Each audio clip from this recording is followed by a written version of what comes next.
So you realize one day, man, my car stinks like something died in there. Well, there's a possibility they did.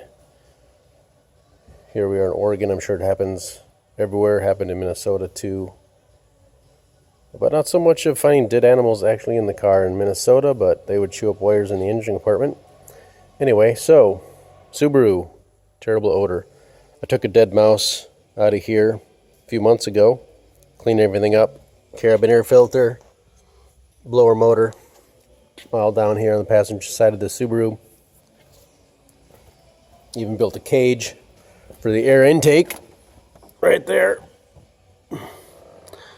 And I think that's going to keep the full-size animals out there, but we'll never know, I guess, if there was still other ones stuck in here while I was cleaning and go far back enough.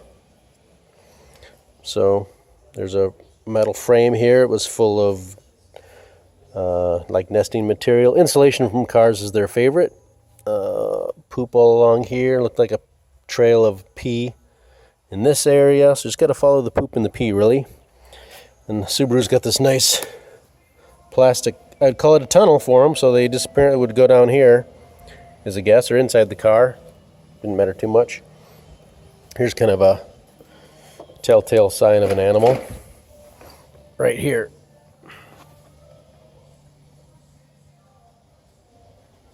A little trail right here in the back seat would sit right here.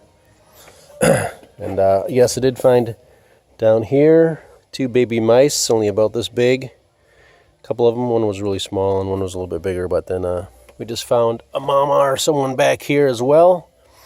Dead there. Stinky. So there's poop and pee all over this car. There's a good chance they maybe went down in that trail down there, that channel. We got poop and pee in the back here.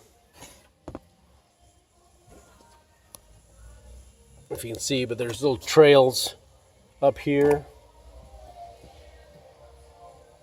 They were really all over this car.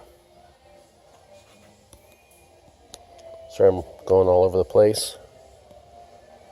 So yeah, you just got to follow the poop and the pee. You got to take stuff out of your car if you want to solve your problem, unfortunately. You might be lucky it's just in your blower motor area or cabin air filter. Who knows how far do you tear your car apart, I guess that's the question. So, pull the carpet back on the driver's side and passenger side. I would assume they favor the passenger side because that's where the fresh air intake is. Usually the blower motor. So, there we go. I hope I got them all. Taking stuff apart, putting stuff back together, wiping it down with some cleaner, blowing a fan on it. Good times.